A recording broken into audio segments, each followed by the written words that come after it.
당신의 필살기는 무엇입니까? 기업의 강점을 업그레이드하는 시간, 필살기 업.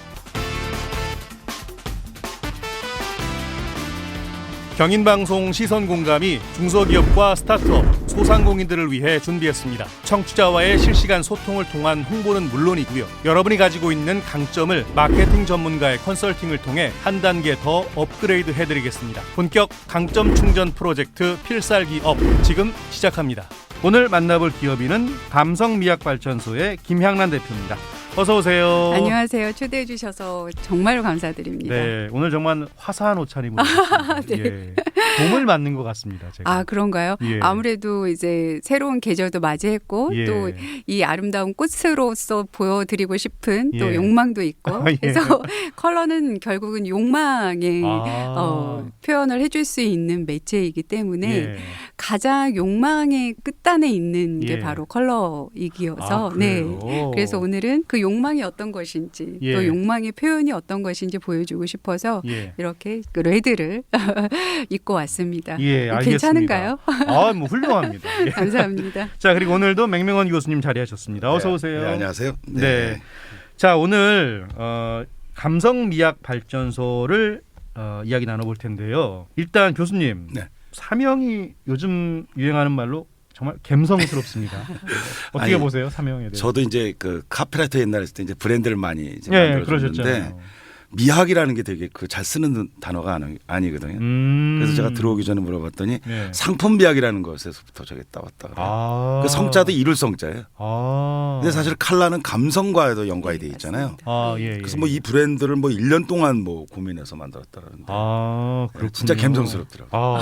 예.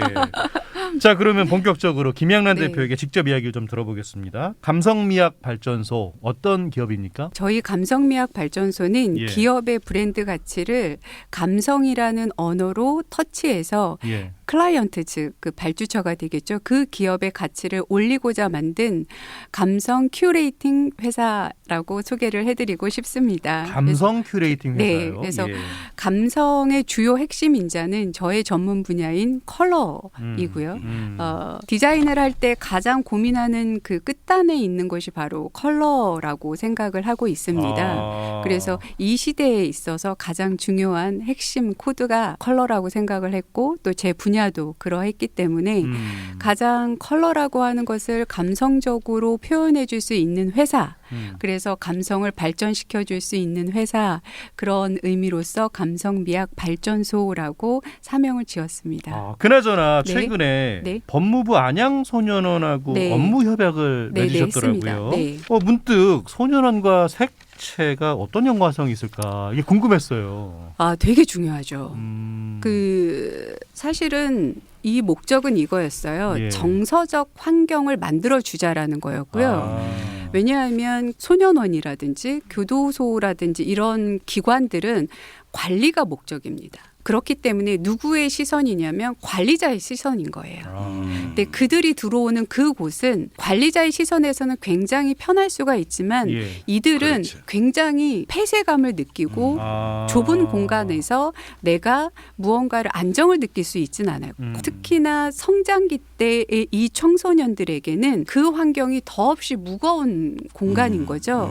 그렇다면 우리가 이러한 공간에 컬러라는 것으로 정서적인 또 안정적인 공간을 만들어줄 수 있다면 얼마나 좋을까라는 것에서 시작을 했습니다. 네, 그래서 안양소년원을 하기 전에 이미 안산소년원도 했었고요. 안산에 이제 거기는 소년원은 아니고 심사원, 이 아이들이 어디로 갈지를 결정해 주는 곳. 사실 이게 대기업에서 근무하시다거나 근무하시다가 이렇게 창업하신 분들이 대체적으로 하는 고민들이 있으실 것 같아요. 있죠. 예. 이게 제일 중요한 게 이제 그 인적 자원. 그래서 핵심 인자라는데 사실은 인재가 핵심이에요. 또 하나는 뭐냐면 비즈니스 인프라, 아까 얘기한 대로 뭐 법적인 문제라든가 아까 저작권에 대한 모든 문제를 쉽게 생각하고 이제 되게 창업을 하죠. 그러니까 우리가 예상치 않은 어떤 여러 가지 경우의 수가 생긴다. 그렇죠. 그럴 수가 있고. 또 하나는 이제 영업 스킬이 좀 너무 경험이 적죠. 근데 사실은 이게 중소기업 할 때 장점이 또 하나 있어요.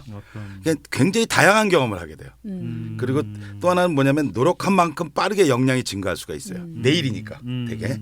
그리고 마지막엔 실전 투입이 빨라지니까 그러니까 이게 일장일단이 있는 것 같아요. 다시 한번 김영란 대표께서 이 감성미학발전소의 필살기가 무엇인지 좀 짚어봐 주신다면요. 저희 회사의 필살기는 컬러입니다. 그러니까 앞서서 말씀드렸던 것처럼 감성의 그 코드로서 사용하고 있는 이 컬러, 그리고 이 시대에서 가장 중요하게 주목하고 있는 그 컬러라고 하는 것을 기업의 가치를 올려주기 위한 수단으로 사용을 하고 있다. 이것이 이제 저희 회사가 가지고 있는 필살기라고 할 수 있겠습니다. 그러면 우리 맹 교수님께서 감성미학발전소의 강점을 업그레이드하기 위한 필살기 업그레이드 포인트를 좀 짚어봐 주신다면요.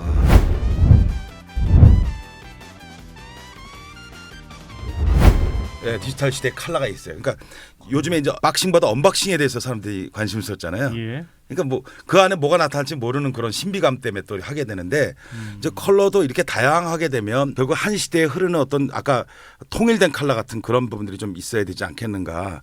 그래서 그런 부분도 아마 연구를 하셔서 시대에 좀 이끌어가는. 왜냐하면 그거는 되게 얼리 어댑터라고 해서 이게 디지털에서 먼저 이렇게 앞서가서 뭔가를 하는 사람들이 있어요. 근데 그런 사람들의 어떤 그 취향에 맞는 컬러를 개발해 주는 것도 좀 필요하지 않겠는가 생각이 들고 지금 이렇게 우리가 전문성이라는 걸 몰랐잖아요. 우리가 컬러라는 건 뭐 단순히 있는 거고 아까 백색 가전 얘기했지만 우리 예전에 뭐 냉장고가 다 하얀 거였죠. 근데 지금은 내 취향대로 컬러를 맞추는 시대가 돼서 그래서 이런 시대에 앞서가는 어떤 컬러에 대한 라이프 스타일 뭐 요즘 MZ 세대가 있잖아요. 그런 세대에 맞는 걸 잠깐만 컬러를 트렌드화 시켜서 아까 트렌드 헌터라고 얘기했는데 트렌드 세터라는 것도 있습니다. 트렌드를 아예 미리 만들어 놓고 사람들이 와서 즐기게 되는 그런 거라서 그런 연구들이 좀 더 기업들이 좀 더 깊게 연구되고 전문가들이 투입되는 그래서 앞으로 디지털의 기술은 발전할지 모르지만 사실 구매자는 점점 인간화되는 부분들이 있기 때문에 결국 컬러는 디지털이 결정하는 게 아니잖아요. 사람이 결정하는 거잖아요. 그래서 그런 변화되어가는 사람의 어떤 내적인 거, 심리적인. 그래서 아까 테라피 같은 것도 사실은 우리가 치료의 개념이지만 힐링의 개념도 있고 그렇잖아요. 그렇죠. 네, 그걸 범위를 확장시키는 일들을 좀 하시면 앞으로 이게 전문화되고 또 이 기업이 나가시는 방향이 좀 더 확장되지 않을까 이런 생각이 됩니다. 의견 어떠셨습니까? 너무 이제 그 적합한 컨설팅을 해주셨어요. 사실 저도 기업에 있을 때 지금도 이제 주목하고 있는 게 각 세대에 따른 이제 그 니즈들 뭐 컬러 니즈가 됐든 뭐 연구를 할 수밖에 없거든요. 왜냐하면 세대별로 원하는 이제 그런 것들 그들을 유혹하기 위한 컬러들이 무엇인가. 근데 교수님께서 말씀하셨던 것처럼 뭐냐면 디지털 공간 안에서의 필요로 하는 컬러라는 것에 저는 여기서 힌트를 얻었습니다. 네.